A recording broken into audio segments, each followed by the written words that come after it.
ఎన్నికలు సమీపిస్తున్న కొద్దీ ఏపీలో వలసల పర్వం ఊపందుకుంటోంది. వైసీపీ నుంచి పలువురు నాయకులు టీడీపీలో చేరారు. మైలవరం ఎమ్మెల్యే వసంత కృష్ణ ప్రసాద్, నెల్లూరు జిల్లా వైసీపీ అధ్యక్షుడు వేమిరెడ్డి ప్రభాకర్ రెడ్డి పసుపు కండువా కప్పుకున్నారు. అటు మంత్రి జయరాం టీడీపీలో చేరేందుకు ముహూర్తం ఖరారు చేసుకున్నారు. అయితే అటు వసంత ఇటు జయరాం రాకపై తెలుగు తమ్ముళ్లు అభ్యంతరం వ్యక్తం చేస్తున్నారు.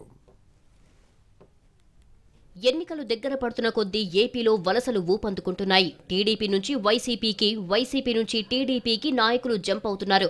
చంద్రబాబు సమక్షంలో టీడీపీలో చేరారు మైలవరం ఎమ్మెల్యే వసంత కృష్ణ ప్రసాద్.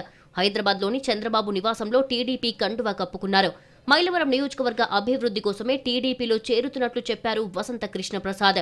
తాను ఎక్కడ పోటీ చేస్తాను అన్నది ఇంకా తెలియదని, టీడీపీ అధిష్టానం ఎక్కడ పోటీ చేయమంటే అక్కడే పోటీ చేస్తానని స్పష్టం చేశారు.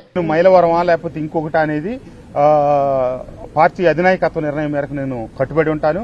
వారు తీసుకునే నిర్ణయం మేరకు నేను ముందుకు అడుగులేస్తాను.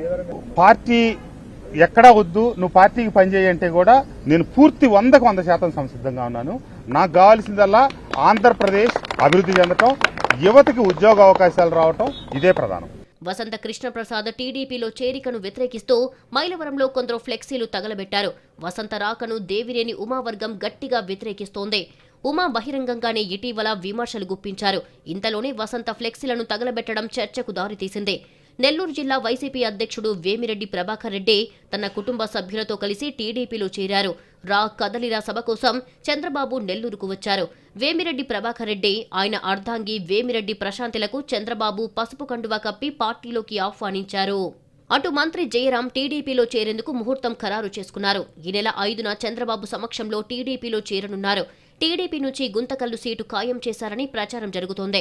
అయితే జయరాం చేరికపై ఆలూరు, గుంతకల్లులో టీడీపీ నేతలు అభ్యంతరం తెలిపారు. స్థానికులకు టికెట్ ఇస్తేనే సహకరిస్తామని క్యాడర్ తేల్చి చెబుతోంది.